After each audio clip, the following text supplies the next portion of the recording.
Hello and welcome to Farm Journal Live. I'm editor Clinton Griffiths from our newsroom here in northern Indiana. I hope all of you had a wonderful weekend with some beautiful weather.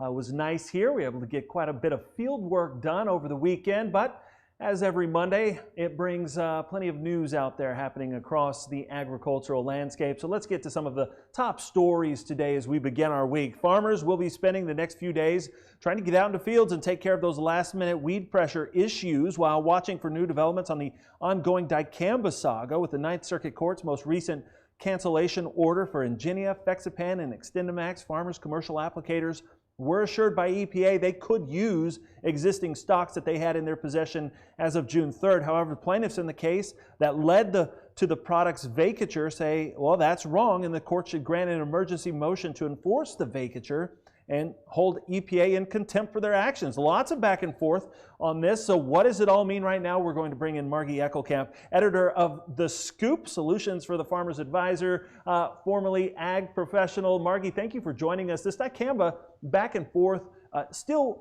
we still don't have all the answers we've been waiting for. No, we don't, Clinton. And really, when I look back on the trajectory of this story since June 3rd, I mean, it hasn't even been 2 weeks. We very quickly put up a poll for our audience, which are ag retailers, agronomists, custom applicators, and asked what % of those intended dicamba acres have been sprayed yet. 76% said they were not done spraying dicamba. Oh, wow. Now, I think it's also interesting to note, I've spoken with retailers, some who have chosen that in their business, they will only apply those 3 dicamba formulations, and actually the 4th as well, that could go over the top. They're only applying those as pre-emerge products and had no intention of doing post-emerge applications. But Clinton, this is a big story for ag. This is a big story for ag retailers. I looked this morning at our top 10 stories through June. 8 of them are about this decision as it relates to dicamba. Right, and we are waiting on some of these decisions from the court to kind of be finalized. We know EPA has come out and said yes. If you had it in your possession as of June 3rd, you can use it until the cutoff date in your respective states. But then there's been motions filed since, Margie, that at any time could come down and change the rules that we have in place. I think what makes this court decision so impactful is just the timing of it. Right. We are in the midst of application season. Additionally, I talked to a retailer who is in the Kansas wheat belt, and they have double crop soybean acres. So implications for some seed decisions, those that were going with the Extend program. You mentioned the cutoff dates. So many states had enacted earlier cutoff dates for these dicamba formulations than the EPA label. Well, now with everything that has happened since June 3rd and EPA's statement since, they extended applications to July 31st, but we still have several states, including Indiana and Illinois, with cutoff dates in June. So days matter with this. There is also uncertainty around those dicamba purchases made on June 4th through June 8th, which was when EPA came out with their first real statements and guidelines. So a lot of questions, still a lot of uncertainty. How do you think this impacts us going forward, Margie? I think as writers and editors covering this issue, that seems to be, one of the things that this creates is some uncertainty about the future, right? And Clinton, I have to give a shout out to all of our team because we are on calls every day talking about this dicamba issue and what that horizon looks like for farmers as they make decisions around these products. Right now, I would say we don't know. Right. We do know that the court case in the Ninth Circuit was based on FIFRA.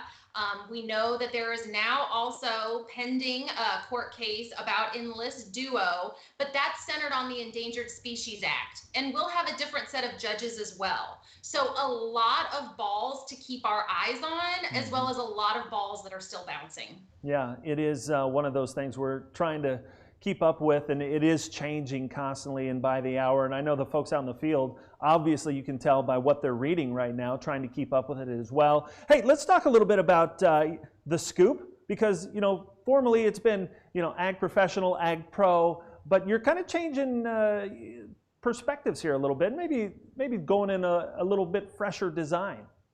We are really proud and excited to bring a new brand in the Scoop, Solutions for the Farmer's Advisor. So we will be changing all of our social media handles. Folks may already noticed on Twitter and Facebook. We're going with a new website and digital presence with our e-newsletter starting July 1. And then our premier print issue of the Scoop will come out. And we really wanted to bring a new energy in the way that we are serving those who serve farmers. So that includes ag retailers, crop consultants, farm managers, and those folks who really help farmers maximize their business. Well, it's an important part of the overall agricultural industry. Those folks really help make a lot of important decisions, both on and off the farm. So really appreciate the work that you're doing and trying to keep everybody informed. So hopefully people will go and check it out. Margie, thank you so much for getting us caught up today on what's happening with this whole dicamba issue and where we go from here. Really appreciate it.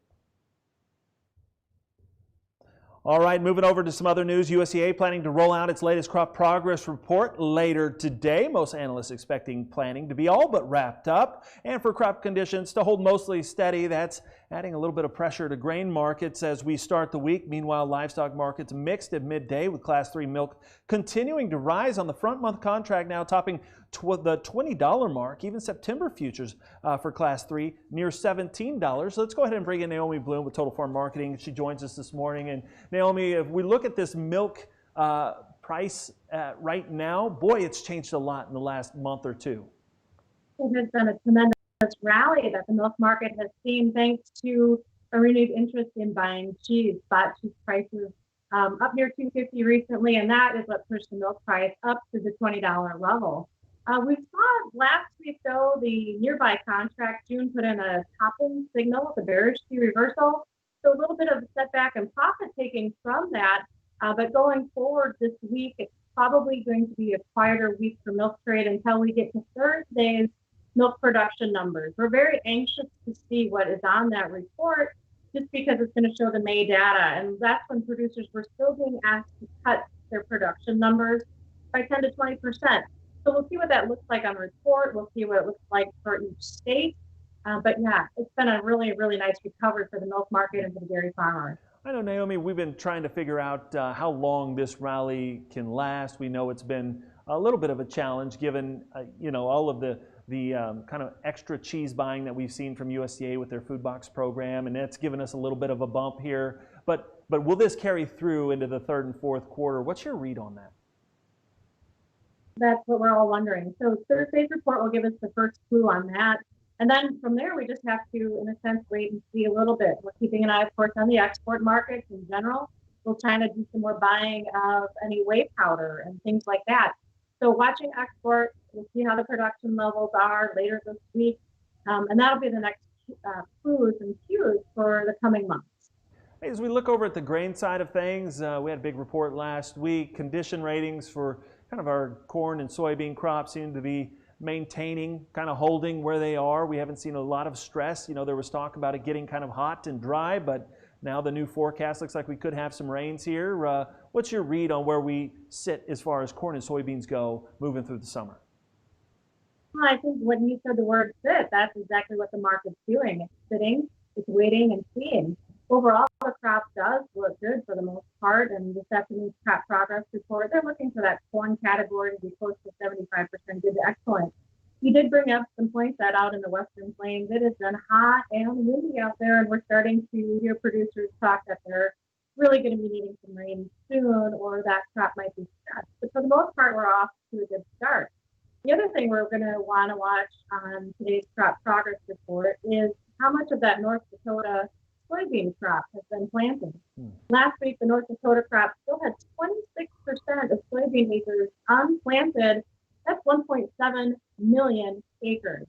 So we're very excited and curious to see how much those producers got done, because they're right at their present plant acreage time too, where they could take present plant rather than put that crop in the ground and risk potentially a late harvest again this year. So it's going to be a big week. We need some news. We need some weather events. We need some more soybean export sales even from China and other countries. And soybeans otherwise might just consolidate for the short term, but we're up against some important moving averages, overhead resistance. And if we can get some friendly news, then we got a 25% soybean rally pretty quick. Yeah, you know, that is interesting. And I know you brought up some export sales. We had another export sale to China, a pretty big one today, 320,000 metric tons that went out today. You know, the sales pace has seemed to pick up a little bit. Does that give you any room for optimism here? Optimism for the new crop. So our export sales have been great. Our shipments are still a little bit behind to get to where we need to be. But the new crop sales are coming fast and furious. So that's supportive, of course, for the bigger picture. The USDA for new crop sales that exports next year will be back over 2 billion bushels for the soybean complex. So that's great news. That's supportive. The lower dollar recently has been helping, of course, that as well. So I think the soybean story isn't quite done yet. And of course, we're just getting into the bigger growing degrees and growing days for the crop. So there's a lot that can happen. All right, well, I appreciate the insights. Thank you so much. Naomi Bloom with Total Farm Marketing joining us for Farm Journal Live today. Thank you for being here, giving us an update on how we're going to start our week with these markets moving forward. Really appreciate it. You're welcome. Thank you. And thanks all of you for watching. Of course, if you'd like to keep up with what's happening in the agricultural industry, you can do that in several different ways. You can go to agweb.com for the very latest news impacting the ag industry. Of course, U.S. Farm Report on weekends, and agday.com, Ag Day TV each and every day on affiliates across the country. Don't forget our social media channels as well. I want to thank all of you for joining us with Farm Journal Live. We hope you have a great Monday and a great afternoon. We'll see you again tomorrow.